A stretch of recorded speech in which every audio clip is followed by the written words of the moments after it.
چې دا وخت موجود یم شب قدر کې پهلوان قلعه کې او بیا په پهلوان قلعه کې مجید کورونو کې کتونکو د دغه ځای خلک راوتي او اپنی مدد آپ کے تحت دغه د ګندګۍ نه ډکه دغه والده یا دغه وینای دا دغه صفاکۍ د دغه په اړه وی سره خبرې کوو. څه وایي جناب دا تاسو په خپله راوتي او دغه صفایي هم شروع د دې دپاره کمیټۍ ته هم تللي وو. دې کې موږ سره مردار سپي راځي، پیشوګان پکې راځي، غولونه پکې ګن ډېر د بازار ټول ګن دې باندې را روان دي.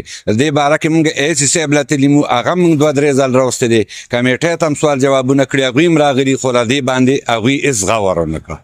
څه تکلیف دی دې وجې؟ دې د وجې موږ ته تکلیف دی چې دا دلته موږ ته جومات جوړ شوی دی. جومات کې چې موږ مونځ کوو بینونه وي، کورونو کې ته ډوډۍ نشو خوړی. بله خبره دا ده چې مونځ هم ته زنانه هم کورونو کې نشي کولی، د بینونو د لاسه دونه تنګ دي چې بېخته ته تنګ دي. مخکې چېرته صفایي د دې کړې که نه؟ مخکې چې سیاڼه خان په کوم وختو کې ژوندی و، هغه به دا ټیکې اغشتې د حوالې دا به هغه کولې چې هغه وفات شوي د هغې نه پس چا ټیکه اغشتې نه ده، نه د حواله چا کړې ده. بل دا وایم که دا پهلوان قلعه د شب قدر بازار حصه ده؟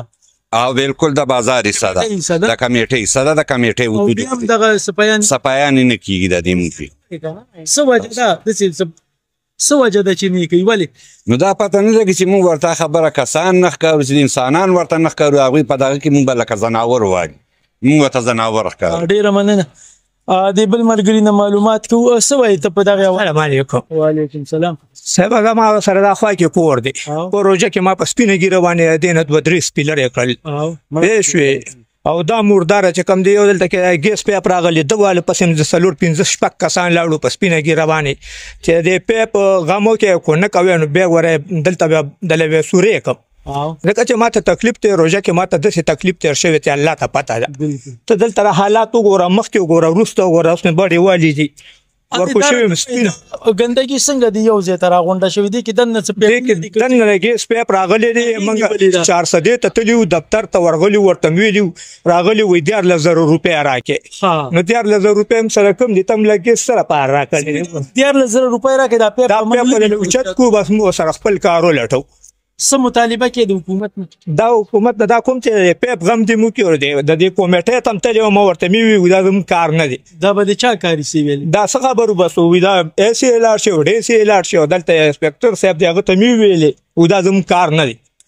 ډېره مننه. تاسو څه وایې؟ یاره مونږ بله ورځ مونږ په جمع کې ودرېدو، هیله کې استاد جي دا اصحابین دی، اصحابین د زرې هغه چې دی خواته رو د بیلختي کې سپین ختي وو، هغې باندې مچان بڼېدل او اصحابین یې کړی وو.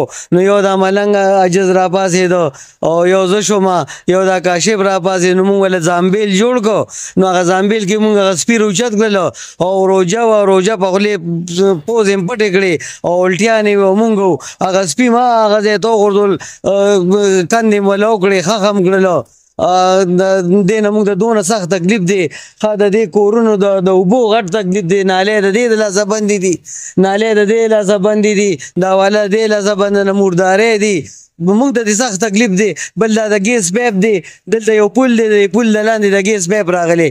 نو مهرباني دې وشي چې موږ ته دا د ګیس پیپ اوچت کړي او خیر دی، موږ به هم سره